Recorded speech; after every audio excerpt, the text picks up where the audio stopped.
নমস্কার। খবরদার কথা নয়। আজ নেতাজি সুভাষচন্দ্র বোসের 128তম জন্মদিবস। নেতাজি সম্পর্কে নতুন করে ভারতের বীর সেনানী, আমাদের হৃদয়ের মানুষ ইত্যাদি এখন আর বলি না। কেন বলি না? বারবার একই কথা বলে মনে হচ্ছে নেতাজিকে যেমন মনে করিয়ে দিতে হয়। আসলে ঘটনাটা এরকম নয়। নেতাজি সবসময় আমাদের শয়নে, স্বপনে, মননে সব জায়গায় রয়েছেন। তাকে ছাড়া এই গর্বিত ভারতবর্ষ আমরা ভাবতেও পারি না। কতটা বিচলিত আজকে আমরা তার অনুপস্থিতিতে, বা নেতাজিকে আমরা কিভাবে ভাবি, সেই নিয়েই একটা আলোচনা। আমরা তার ব্যস্ততম সময়কে আমাদের জন্য একটু ব্যয় করার জন্য অনুরোধ করেছিলাম রাজ্যের প্রখ্যাত শিক্ষাবিদ তথা অধ্যক্ষ শ্রী শম্ভুরক্ষিত আমার বাঁ দিকে বসেছেন। শম্ভুদাকে আসলে আমরা এমনভাবে চিনি, অসাধারণ নাটক করতেন। ছাত্রজীবন থেকেই শম্ভুদাকে চিনি। কোনো কিছুতে পিছিয়ে আসার মানুষ চিনি না। নতুন করে বলবার কিছু নেই, যারা ছাত্রছাত্রীরা আছেন সবাই বোঝেন, সবাই জানেন। শম্ভুদাকেই বলেছিলাম নেতাজি সম্পর্কে আমাদের কিছু জানার রয়েছে। অনেক মানুষের অনেক কিছুই জানা রয়েছে। কেউ কেউ অপপ্রচারও করেন, কেউ কেউ প্রচারও করেন। আমরা কোনো পক্ষে যেতে রাজি নই। নেতাজির সঙ্গে গান্ধীজির মতবিরোধ ইত্যাদি নিয়ে অনেকে অনেক কথা বলেন। আমাদের কাছে তথ্য রয়েছে, ঘটনা এরকম না। প্রত্যেকেই প্রত্যেকের জায়গায় অত্যন্ত আদর্শবান মানুষ হিসেবে একে অপরকে দুর্দান্তভাবে শ্রদ্ধা করতেন। এই সমস্ত বিষয় নিয়ে আমরা অল্প স্বল্প আলোচনা করার সুযোগ পাবো আজকে। আমাদের সময়ের যেহেতু বাধ্যবাধকতা রয়েছে, শম্ভুদার কাছে সরাসরি চলে যাই। নেতাজি আমাদের আবেগ, ভালোবাসা সব কিছু আমাদের মধ্যে রয়েছে নেতাজি সম্পর্কে। এই মুহূর্তে নেতাজি সুভাষচন্দ্র বসুর যে অনুপস্থিতি, সেটা আপনাকে কিভাবে ভাবায়? আমাকে ভাবায় বলতে, আমি প্রথমেই আজকে 128তম দিনে তাকে আমার সশ্রদ্ধ প্রণাম নিবেদন করি, এবং আমি বলবো যে আমরা এখন একটা এমন জায়গায় পৌঁছে গেছি না, আবার সেই কথাটাই ফিরে ফিরে আসে যে তুমি কি কেবলই 25শে বৈশাখ আর 22শে শ্রাবণ। আমাদের একটা অদ্ভুত অভাব আমাদের সামাজিক ব্যবস্থায় দেখা দিয়েছে, একটা দীনতা, আমাদের একটা ক্ষয়িষ্ণুতা এমন জায়গায় গেছে। আমরা জানি রাষ্ট্র পরিচালনার দায়ভার বহন করেন সাধারণত রাজনৈতিক দলগুলো, যারা নির্বাচনী প্রক্রিয়ায় ডেমোক্রেসির যে সিস্টেম, সেই সিস্টেমে যারা জয়লাভ করে সংখ্যাগুরু হন তাদের। এখন তারা আসলে কে? তারা হচ্ছেন কোনো না কোনো দলের অন্তর্ভুক্ত নেতৃত্ব। এই নেতাজি শব্দটা, যে ব্যক্তিটাকে কেন্দ্র করে নেতাজি নামটা এসছে সামনে, তার নামের সঙ্গে নেতৃত্বের একটা প্রশ্ন চলে এসছে। সুভাষচন্দ্র বসু, তিনি নেতাজি নামেই সমধিক পরিচিত। আমরা যদি তার জীবন ইতিহাসকে একটু চর্চা করি, তাহলেই আমরা বুঝতে পারবো কেন তিনি নেতাজি নামে আখ্যায়িত হয়েছিলেন। এইরকম একটা নামের আখ্যায়িত হওয়া এবং তাকে ওই স্থান দেওয়া এবং তার শ্রদ্ধার সঙ্গে স্মরণ করা, এটাই প্রমাণ করে উনি কেমন ধরনের নেতৃত্ব হিসাবে ছিলেন। একজন নেতা, একজন ব্যক্তি কতটা প্রভাবী শক্তি নিয়ে অবস্থান করলে পরে তাকে নেতাজি নামে আখ্যায়িত করা যায়। আজকের দিনে দাঁড়িয়ে আমাদের সংকটটা ওই জায়গায়। কারণ ওই যে রাজনৈতিক দল বা নেতা বা শাসকরা পরিচালনা করেন, আমি একটা কথা বলেছিলাম, আমরা একটা ক্ষয়িষ্ণু অবস্থার মধ্যে এসে পড়েছি। বিতর্ক হতেই পারে, কেউ বলতেই পারেন যে অমুক না থাকলে কোনো কিছুই সম্ভব না, বিকল্পকে, এই ধরনের কথাবার্তা আজকাল খুব সুচারুরূপে প্রচারের আলোকে নিয়ে আসে। একদম ঠিক ঠিক। তো প্রশ্নটা হচ্ছে, যিনি আছেন, যারাই আছেন, নেতাজির মতো আদর্শবান, সর্বত্যাগী, উৎসর্গীকৃত এমন একটা জীবন, মাত্র 48 বছর জীবন সীমা, আমরা যদি বিমান দুর্ঘটনাটাকে প্রচার না বলে ধরেও নিই, রাইট, তাহলে সময়কালটা 48 বছর। কারণ 1897-তে জন্ম নিয়ে উনি 1945-এ জাপান যখন বিপদগ্রস্ত, তখন আবার আত্মগোপন করেন এবং তারপরেই প্রচারের আলোকে আসে যে একটি বিমান দুর্ঘটনায় নেতাজি মারা গেছেন। এই 48টি বছরের মধ্যে উনি নিজেকে এমন এক পর্যায়ে উন্নীত করেছেন এবং এত এত মানুষের শ্রদ্ধা, ভালোবাসা উনি লাভ করেছেন, যা উনি যোগ্য ছিলেন। আজকে 78 বছর ধরে এই আলোচনায় চলছে ওনাকে নিয়ে। চলবে এবং চলবে, বাধ্য হচ্ছি আমরা করতে। বর্ষে বর্ষে দলে দলে যত ছাত্রই আসুক, হ্যাঁ প্রচলিত ধারার কথাগুলো বারে বারেই তাদেরকে বলে যেতে হবে। ঠিক। আমরা অনেক সময় ভাবি এগুলি তো পুরনো হয়ে গেছে, আর নতুন করে বলার কি দরকার। ঠিক, সে একদম। আমাদের আগরতলায় এমবিবি কলেজ, হ্যাঁ। এগুলো তো পুরনো হয়ে গেছে। এখন তো এমবিবি কলেজ মানে এমবিবি কলেজ একটা কলেজ আছে, পড়াশোনা হয় না। এই কলেজটার একটা ইতিহাস আছে। একদম। কোন প্রেক্ষিতে দাঁড়িয়ে এমবিবি কলেজ? হ্যাঁ ত্রিপুরার মতো এরকম একটি প্রত্যন্ত পার্বতী রাজ্য, যার মধ্যে একটি শিক্ষাঙ্গন গড়ে ওঠা, ত্রিপুরার মহারাজারা কিভাবে স্বপ্ন দেখেছেন, হ্যাঁ, হ্যাঁ, কেন দেখেছেন, ইউরোপ ঘুরে আসার পরে মহারাজা কোন চিন্তার দ্বারা আন্দোলিত হয়েছেন, প্রয়োজন অনুভব করেছেন, প্রতি বছর ওই তিথি পালনের সময় বা প্রতিষ্ঠাকাল পালনের সময় এটা বারে বারে বলতে হবে।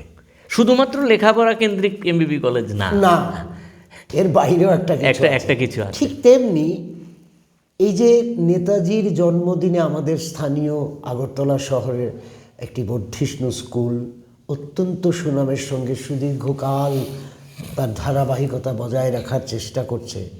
তারা যে 23শে জানুয়ারি একটা বিরাট বর্ণাঢ্য শোভাযাত্রা বের করেন, তার মধ্য দিয়ে আমাদের দেশের সমাজ, সংস্কৃতি, শিল্প, অর্থনীতি, রাজনীতি, প্রশাসনিক ব্যবস্থা, কুসংস্কার, আরও নানা বিষয়ে তারা বিভিন্ন ট্যাবলো বের করেন, সরাসরি ছেলেমেয়েদেরকে সাজিয়ে নৃত্যশৈলীর মাধ্যমে নানান কিছু দেখাতে একদম। অনেক মানুষ অন্তর থেকে অনুভব করে, অপেক্ষা করে 23শে জানুয়ারিতে শহরে যাব, আমার পরিচিত অমুকের বাড়ির ছাদের থেকে বসে বসে দেখব প্রতি বছর। এইটা মধ্যে দিয়ে আমরা চাই বা না চাই ঘুরে কিন্তু আবার সেই নেতাজি ব্যক্তিটার কথাই ঘুরে ঘুরে মনের মধ্যে ক্রিয়া করে। অর্থাৎ দেশটাকে চালাতে গিয়ে কোন ধরনের নেতৃত্বের প্রয়োজন? নেতাজির মতো মানুষ দরকার, বড্ড অভাব আমাদের। ওই জন্যেই 78 বছর ধরে এই ভাবনায় একটা জারণ বিজারণ চলছে। হয়তোবা খুব প্রকট না, সবাই মিলে এই কথাটা বলে না, কিন্তু আজকাল আবার দেখি, কিন্তু প্রয়োজনে ব্যবহার করে। প্রয়োজন, ওই যেটা বলছিলাম, আজকাল আবার দেখি যে হঠাৎ করে দেশ স্বাধীনতার আন্দোলনকালীন সময়কার যে নেতৃত্ব, বিশ্বময় যাদের খ্যাতি পরিচিতি, তাদের অনেককে খাটো করে নেতাজির সঙ্গে তাদের কিছু সংঘাত ইত্যাদি ইত্যাদি এগুলোকে খুব হাইলাইট করার চেষ্টা হচ্ছে। ঠিক। আসলে একদিকে নেতাজি যেমন চেয়েছিলেন খানিকটা বামপন্থী ধারণার মধ্যেই, যেটা দেখা যায় সমাজতান্ত্রিক ধারণার মধ্যেই দেখা যায়, তাত্ত্বিকভাবেই যেখানে বলা হয়েছে শত্রু শত্রু আমার মিত্র, নেতাজিও ঠিক তেমনি ব্রিটিশদের বিরুদ্ধে যারা অবস্থান করছেন সেই সব লোকদের কাছে, স্ট্যালিন হোক, মুসোলিনি হোক, এদের সঙ্গে যোগাযোগ করা, কথা বলা, উনি ব্যর্থ হয়েছেন। সময়টা সুযোগ মতো বের করে নিয়েছেন, উনি আবার জাপান চলে এসেছেন। এরা সবাই কোনো না কোনোভাবে ব্রিটিশ বিরোধী। সুতরাং প্রেয়ার পিটিশন প্লিজ বা আবেদন নিবেদনের নীতিতে যেভাবে আমাদের দেশের স্বাধীনতা আন্দোলন চলছিল, আমি একবারও বলবো না যে সেই সময়কার নেতৃত্ব যারা ছিলেন, কিছুক্ষণ আগেই আপনার সঙ্গে কথা হচ্ছিল, আপনি একটা উক্তি করেছিলেন, অত্যন্ত সুন্দর কথা, সেটা হচ্ছে আদর্শগতভাবে তাদের কোনো বিরোধ ছিল না। নেহেরু অত্যন্ত শ্রদ্ধা করতেন নেতাজিকে, নেতাজিও শ্রদ্ধা সম্মান করতেন। হার্দিক সম্পর্ক ছিল তাদের, ঠিক। কিন্তু সেই আদর্শের প্রয়োগের ক্ষেত্রে কৌশলগত ভিন্নতা থেকে নেতাজি সম্মুখ সমরের কথা ভাবতেন, রক্ত দেওয়ার কথা ভাবতেন। তিনি যার জন্য বলেছিলেন আমাকে রক্ত দাও, আমি তোমাদের স্বাধীনতা এনে দেব। এইরকম একটা পরিস্থিতি, যেটাকে আসলে আমরা যখন যেরকম প্রয়োজন অনুভব করি, যখন যেরকম স্বার্থের কথা ভাবি, তখন এক একজনকে এক একটা আঙ্গিকে আমরা সামনে এনে কাজে লাগাই। ইদানিং নেতাজি নিয়ে এরকম একটা চেষ্টা খুব চলছে। আমি দিল্লিতে গিয়ে দেখে এলাম বিরাট নেতাজির মূর্তি টুর্তি সব বসিয়ে রাখা হয়েছে। নেতাজি তো একদিকে, যদি আমাদের এই কী বলে ভদ্রলোকের নাম, অজিত দোভাল, উনি একটি সভায় বক্তা হিসেবে গিয়ে বলছেন যে ওনার মতো অসাম্প্রদায়িক লোক। তাহলে আমি যদি নেতাজিকে ব্যবহার করি, তাহলে এইটা ব্যাপারটা হচ্ছে ব্যবহার। শ্রদ্ধার সঙ্গে নেতাজির চিন্তাধারার অনুসরণ বা অনুশীলন নয়, তাকে ব্যবহার। একদম। তাহলে কি হচ্ছে, ব্যবহারটা প্রয়োজন কেন্দ্রিক, এর অধিক কিছু না। তার জন্যেই কি হচ্ছে, উনি যে অসাম্প্রদায়িক ছিলেন এই কথাটা অজিত দোভাল বলছেন। ওনার মতো নেতৃত্ব, অবিসংবাদিত নেতৃত্ব, ওনার মতো কোনো রকম বিতর্ক যাকে নিয়ে নেই, এমন একটি ব্যক্তিত্ব, যিনি আজও জীবিত থাকলে বা ওই সময়ে পরবর্তীকালে যদি জীবিত থাকতেন, তাহলে আমাদের দেশটা ভাগ হতো না। আমাদের দেশটা কি সত্যি এখন এক জায়গায় আছে? কেমন যেন মনে হয়, বিতর্ক থেকেই যায়, প্রশ্ন থেকেই যায়, খুব সহজে এটা মানা যায় না। দেশটা কি এক জায়গায় আছে? প্রশ্ন উঠবেই। হ্যাঁ, আবার এনারাই বলছেন আমি ওনাকে কোনো না কোনোভাবে সরকারের অভিমুখ হিসাবে দেখব, সরকারের মুখ হিসাবে দেখব। তাহলে উনি যদি এই কথাটা বলেন, তার ভিত্তিটা কি? যে নেতাজি অসাম্প্রদায়িক ছিলেন। উনি বলছেন যে ওই ভদ্রলোক মোহাম্মদ আলী জিন্নাহ, উনি নাকি বলছেন যে এরকম, যদি নেতাজি দায়িত্ব গ্রহণ করেন, নেতাজির মতো নেতা থাকে, তাহলে আমার কোনো আপত্তি নেই।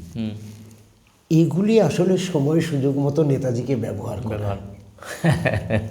ওই জন্যেই আজকের দিনে দাঁড়িয়ে, সবটাই রাজনৈতিক কারণে, আজকের দিনে দাঁড়িয়ে আমাদেরকে পরবর্তী জেনারেশনকে বা বর্তমানে যারা শুভবুদ্ধি সম্পন্ন, সুকোমল মন যে সমস্ত ছেলে মেয়েদের আছে, তাদেরকে নেতাজি পাঠের জন্যে উদ্বুদ্ধ করা উচিত। কারণ তারা আর যাই করুক, পড়াশুনো করে দেখে শুনে বুঝে যেন তারা ঠিক করে তার জীবনের গতিপথ কী হবে। শুনে অনেকটা কথা বলে ফেললেন, না বলা কথা চলে এলো। এটাই নেতাজি সম্পর্কে আমাদের আবেগটা এই জায়গাতেই, হৃদয় থেকে, তো ফলে এগুলি আসে একটা জায়গায়। জানকীনাথ বসু ও প্রভাবতী দেবীর সন্তান সুভাষচন্দ্র বসুকে 128তম জন্মদিনে আপনি যেভাবে শ্রদ্ধা জানালেন, যেভাবে বললেন, আসলে ঘটনাটা অত্যন্ত গুরুত্বপূর্ণ। যে করে হোক নেতাজিকে নানাভাবে ব্যবহার করছে। এখন ব্যবহারিক বিষয়বস্তু অনেক কিছু হয়ে গেছে রাজনৈতিক ক্ষেত্রে, অনেক কিছু, মন্দির মসজিদ সবই তো এখন ব্যবহারিক ক্ষেত্র। এখন এই যে জায়গাটায় নেতাজি হিসাবে, সুভাষচন্দ্র বসুকে নেতাজি হিসাবে আপনি কিভাবে ভাবতে চান? না, অবশ্যই নেতা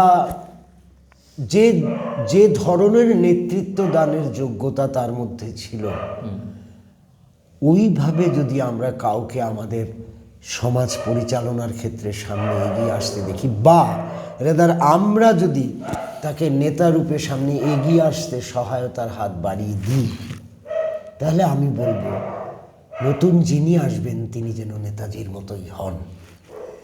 কেননা আমরা কিন্তু এটা অস্বীকার করতে পারবো না যে যেটা মুখে বলছি, যাদের সম্পর্কে সমালোচনা করছি, তারা কি এমনি এমনি নেতা হয়ে গেছেন? ঠিক। আমরা আমাদের কাঁধ পেতে দিয়েছি, এখানে পা দিয়ে দাঁড়িয়েই ওরা নেতৃত্ব। একদম ঠিক, কারেক্ট। সেটা আমি বিগত ত্রিপুরা রাজ্যের ক্ষেত্রেও যে সমস্ত যে সরকার ছিল, যে নেতৃত্ব ছিল, যাদের অনেক সমালোচনা হয়েছে, অনেক রকমের ব্যবহারের ক্ষেত্রে অনেক বিচ্যুতি দেখে অনেক কথা হয়েছে, তো ওনার জীবনের বিচ্যুতিগুলি, ত্রুটিগুলি নিয়ে আমরা যাই বলি না কেন, আমরা আমাদের কাঁধ পেতে দিয়েছিলাম বলেই তারা সেখানে নেতৃত্ব দানের সুযোগটা পেয়েছিলেন। কিন্তু আমরা চাই আজও এমন কেউ আসুক, এগিয়ে আসুক, বা আমরা এমন কারো সন্ধান করি, আমরা আমাদের মধ্য থেকে এমন কাউকে বের করি, খুঁজে বের করি, যার মধ্যে নেতাজির বা সুভাষচন্দ্র বসুর ওই যে লক্ষণগুলো, যার মধ্যে ত্যাগ থাকবে, আদর্শ থাকবে, সমস্ত কিছুর ঊর্ধ্বে জনকল্যাণের চিন্তা থাকবে। কারণ আমরা দেখেছি উনি কলকাতা কর্পোরেশনের মেয়র হিসেবে দায়িত্ব গ্রহণ করে এমন কিছু কাজ সেই দিন করেছিলেন, অনেক বিতর্কের সৃষ্টি করেছিল সেগুলো, ধর্মীয় সংখ্যাগুরু এই জাতীয় বিষয়গুলোকেও উনি দেখেছেন যারা পশ্চাৎপদ, যারা নানাভাবে নিপীড়িত, লাঞ্ছিত, বঞ্চিত, তাদের জন্য কাজ করেছি আমি। তারা কোন জাতি, কোন ধর্ম, দ্যাট ডাজন্ট ম্যাটার, এটা নিয়ে আমার কোনো বক্তব্য নেই, আপনারা যেটা ভাবছেন ভাবুন। একদম। তো ওই রকম সাহসী পদক্ষেপ উনি কেন নিয়েছিলেন? নিশ্চয়ই উনিও ইতিহাসটা পড়েছেন, ভারতবর্ষটাকে খুব ভালো করে দেখেছেন। না দেখলে আমরা যদি দেখি যে হঠাৎ করে কেন স্যার সৈয়দ আহমেদের আলিগড় মুসলিম ইউনিভার্সিটির জন্মের প্রয়োজন হয়ে পড়ল, যখন অলরেডি ব্রিটিশদের দ্বারা বা তৎকালীন বেসরকারি ভারতীয় উদ্যোগে অসাধারণ সব গুণমান সম্পন্ন বিশ্ববিদ্যালয় গড়ে উঠেছে। সেখানে হঠাৎ এইরকম একটি বিশ্ববিদ্যালয়, একটি বিশেষ ধর্মীয় জনগোষ্ঠীর নামের ওপর দাঁড়িয়ে, মুসলিম ইউনিভার্সিটি এই ধরনের নামের ওপর দাঁড়িয়ে কেন হলো? নিশ্চয়ই কোনো কারণ ছিল। কেন তারা আত্মপ্রকাশের পথ আলাদা করে বেছে নিলেন? কোনো কারণ ছিল। এগুলো উপলব্ধি করেছেন নেতাজি, না হলে উনি কর্পোরেশনের দায়িত্ব নিয়ে একবারে সম্পূর্ণরূপে ভাষা ও ধর্মগত একটা বৃহৎ গোষ্ঠীকে সরিয়ে অন্য একটা গোষ্ঠীর মানুষকে চাকরি বাকরি বিভিন্ন ক্ষেত্রে অগ্রাধিকার দিয়েছেন। একদম পরিষ্কারভাবে আমি যেটা বলবো, মুসলিম সমাজের একটা বড় অংশকে সেইবার উনি চাকরি বা পুরসভার বিভিন্ন কাজের পরিচালনার ক্ষেত্রে নির্বাচন করে নিয়েছিলেন। শুনুন, আজকের দিনে দাঁড়িয়ে এই মুহূর্তে এই 128তম জন্মদিবসে নেতাজির আলোচনা করছি, আপনি অসাধারণ কথাগুলি বললেন, অনেকগুলি আমাদের জানাও নেই, কিন্তু আজকে এই জায়গায় দাঁড়িয়ে নেতাজিকে যে আমরা পেয়েছি, তার পেছনে পরাধীন ভারতবর্ষ অর্থাৎ ব্রিটিশ শাসন একটা গুরুত্বপূর্ণ ভূমিকা দাবি করতে পারে কি? ব্রিটিশ শাসন আমাদের নেতাজিকে এনে দিয়েছে, অবশ্যই এই কৃতিত্বটা ব্রিটিশরা দাবি করতে পারে। এক একটা যুগ সন্ধিক্ষণে কিন্তু এক একটা যুগ মানবের আগমন ঘটে। ঠিক যেমন আমরা দেখেছিলাম যে ধর্মীয় সংকীর্ণতা বা কুসংস্কারাচ্ছন্ন যে অবস্থার মধ্যে দাঁড়িয়ে একটা বিরাট আলোড়নের প্রয়োজন দেখা দিয়েছিল যে সময়টাতে, তখন দেখেছি আমরা রাজা রামমোহন রায়। এটাকেও বলা হয় যে যুগ সন্ধিক্ষণে যুগ মানব বা যুগ অবতারের আবির্ভাব ঘটে। রামমোহনের ক্ষেত্রেও ঠিক তাই হয়েছিল। এবং অত্যন্ত সংবেদনশীল সুভাষ ব্রিটিশ শাসনে একটি খ্রিস্টান মিশনারি বিদ্যালয়ের ছাত্র হিসাবে একেবারে শুরুর থেকেই তাকে নাড়া দিচ্ছিল স্কুল পরিচালনার নানা ভঙ্গি, নানা ব্যবহারিক দিক, আচার আচরণ, শাসনের ধরন, আর একটি ভাবপ্রবণ শিশুর মধ্যে চারপাশে ঘটছে নানা ধরনের আন্দোলন, নানা ধরনের নিপীড়ন, সব কিছুই তাকে আঘাত করছিল। এগুলি থেকেই তার মধ্যে একটা প্রতিবাদী চরিত্র গড়ে ওঠে, যার জন্য উনি র্যাভেনশো হয়ে প্রেসিডেন্সিতে যখন এলেন তখনও কিন্তু বিতাড়িত হলেন শুধু প্রতিবাদের কারণে। উনি কোনোভাবে দ্বিধাবোধ করলেন না, উনি মনে করলেন এই পড়ায়ও আমার দরকার নেই, উনি বিতাড়িত হলেন। এবং আরেকটি সেই রকম মাপের মানুষ যার সহায়তায়, যাকে বলা হয়েছিল যে ব্রিটিশের গোলামখানায় গোলামি করতে গেছে স্যার আশুতোষ মুখোপাধ্যায়, কিন্তু উনিই বলেছিলেন বিশ্ববিদ্যালয়ের চলার পথে স্বাধীনতা, স্বাধীনতা এবং স্বাধীনতা। উনি বুঝতে পেরেছিলেন এই ছেলেটির সম্পর্কে, যার জন্যে উনি ওনাকে নিয়ে গেছিলেন স্কটিশ চার্চ কলেজে এবং উনি পড়াশোনাটা কন্টিনিউ করেছিলেন। কারণ ওই একটি মানুষের কর্ম, তার কৃতি সব কিছুই কিন্তু প্রমাণ করে দেয় যে তার অস্তিত্বটা কতটা ভাইব্রেন্ট, এটা উপলব্ধি মানুষই করতে পারে। সুতরাং এটা কোন পরিস্থিতিতে হয়েছে? ব্রিটিশ শাসনের ওই নিপীড়নের মাঝখানে হয়েছে, এবং সেইখানেই কিন্তু সময়ের তাগিদেই তার অনুভাবনাগুলো, তার মধ্যে যে আন্দোলনের সৃষ্টি করেছে, সেখান থেকেই তিনি কিন্তু সুভাষ আস্তে আস্তে নেতাজিতে পরিণত হয়েছেন। সুতরাং লর্ড কার্জন আমাদের দেশের বিশ্ববিদ্যালয় শাসন ব্যবস্থাটাকে এত ঘাটাঘাটি করেছিলেন, ওটা যদি উনি না করতেন তাহলে স্বাধিকার আন্দোলনের অনেক চিন্তার পথও কিন্তু বেরিয়ে আসতো না। কারেক্ট, ঠিক। সুতরাং এরা একদিকে বলছেন যে ওই সময়ের শিক্ষা ব্যবস্থা ম্যাগনা কার্টা, ভারতীয়দের অধিকারের দলিল, আমরা জানতাম এটা নির্যাতনের দলিল, কিন্তু ওই যে ক্ষুধাটা তৈরি হলো ব্রিটিশের নিপীড়ন থেকেই হয়েছিল। নেতাজিও কিন্তু ওই রকম একটি অভাবের থেকে সৃষ্টি হয়েছে। সুতরাং এটা ব্রিটিশদের কাছ থেকে পাওয়া আমাদের একটা উপহার যে আমরা নেতাজিকে পেয়েছিলাম। কারেক্ট, অসাধারণ ব্যাখ্যা। এবার একটু অন্যদিকে চলে যাচ্ছি সমুদা, সেটা হচ্ছে যে নেতাজির অন্তর্ধান, ভারতে ফিরে না আসা, মানে আপনি মাঝে বলেছেন যে অ্যাক্সিডেন্টটা নিয়ে বিতর্ক আছে, অ্যাক্সিডেন্ট হলো কি হলো না ইত্যাদি নিয়ে আলোচনা আছে, তা সত্ত্বেও কি ওনার যে মানে অন্তর্ধানটা, এটা ভারতের ক্ষেত্রে কি খুব ক্ষতি করে দিয়ে গেল? আসলে আমি অত্যন্ত ক্ষুদ্র মানুষ, এরকম একটি সাংঘাতিক বিষয়ে কথা বলা আমার পক্ষেও খুব কষ্টকর। কেন জানি মনে হয় যে ব্রিটিশরা যেরকমভাবে একেবারে আবদ্ধ করে নিয়েছিল যে আর কদিন বাদে ওনারা চলে যাবেন, দেশের দায়ভার তৎকালীন স্বদেশী আন্দোলনকারীদের হাতে ছেড়ে দিয়ে যাবেন, এরকম একটা পরিস্থিতি তৈরি হচ্ছে, নানাভাবে ব্যাকগ্রাউন্ডে তৈরি হচ্ছে। তো তার যে আগামী দিনের গতি প্রকৃতি কি দাঁড়াতে পারে, সেটা কোনো একক ব্যক্তির নেতৃত্বে কিন্তু বেশি কিছু বোধহয় করে ওঠা সম্ভব ছিল না। আমার মনে হয় এরকম কোনো ভাবনাও তার মধ্যে ছিল, তিনি আত্মগোপন করেছিলেন। সেরকম কোনো অনুকূল পরিবেশ ছিল না। কারণ আমি এই জন্য বলি যে মহাত্মা গান্ধী সম্পর্কে সমালোচনা করা খুব সহজ, দুমধাম লোকে বলে দেয় এটার জন্য মহাত্মা গান্ধী দায়ী, ওটার জন্য দায়ী।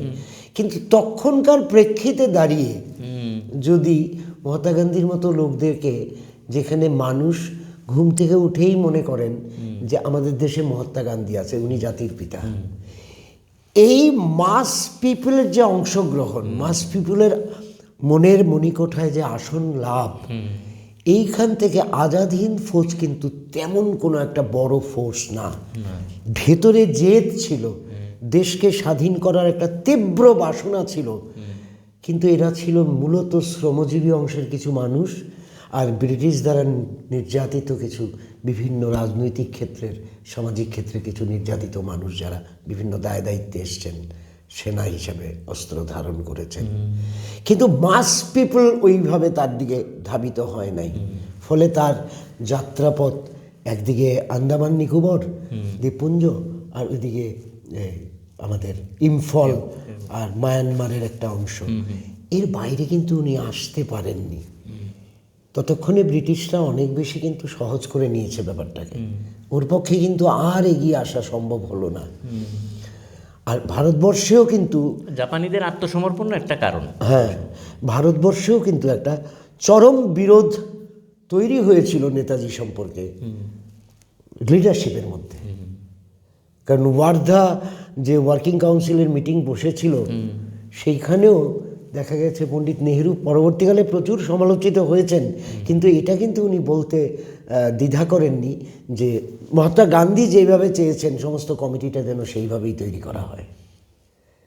তো এরকম যেখানে অবস্থান, তখন কিছু লোক খোলামেলা সমালোচনা করেছেন, মিটিং থেকে বেরিয়ে গাড়ি নিয়ে চলে এসছেন দল বেঁধে, এবং পণ্ডিত নেহেরুকে পায়ে হেঁটে 5 কিলোমিটার রাস্তা আসতে হয়েছিল।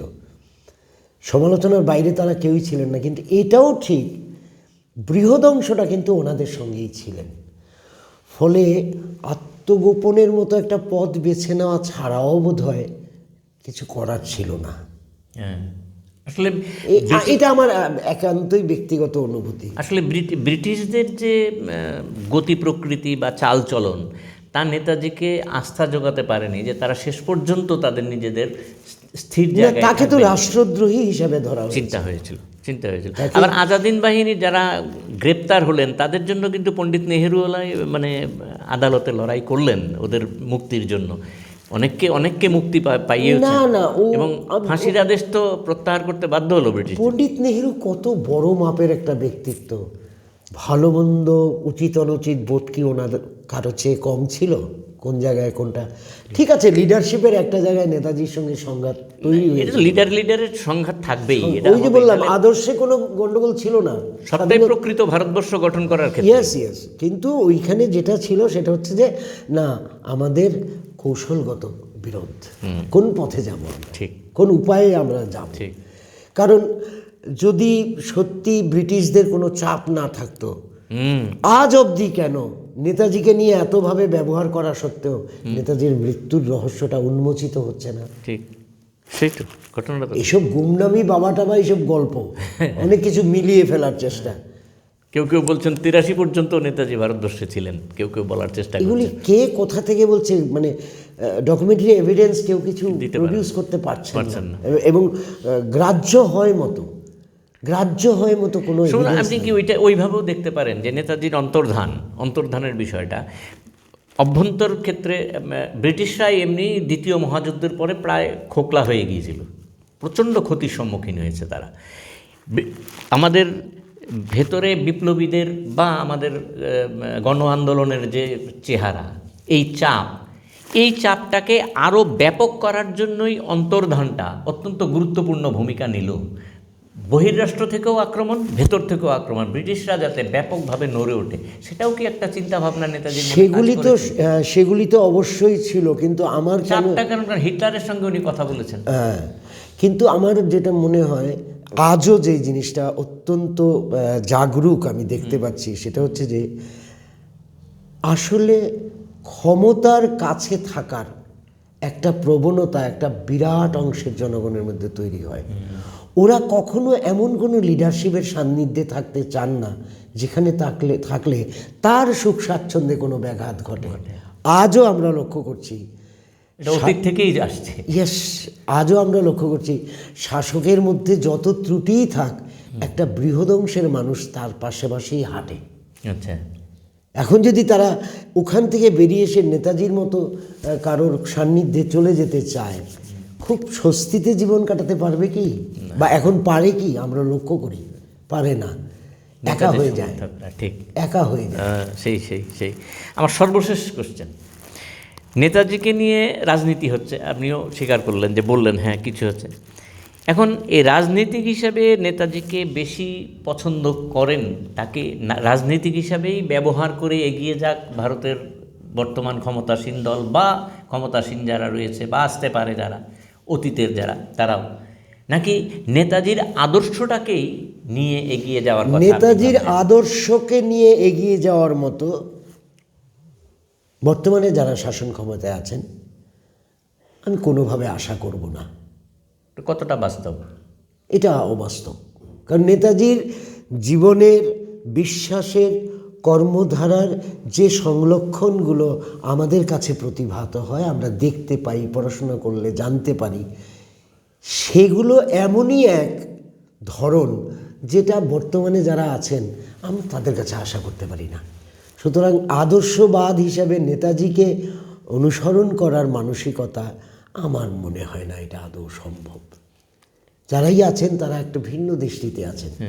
নেতাজিকে প্রয়োজন মতো কংগ্রেস বিরোধিতা করার নামে নেতাজিকে আমি ব্যবহার করতে পারি।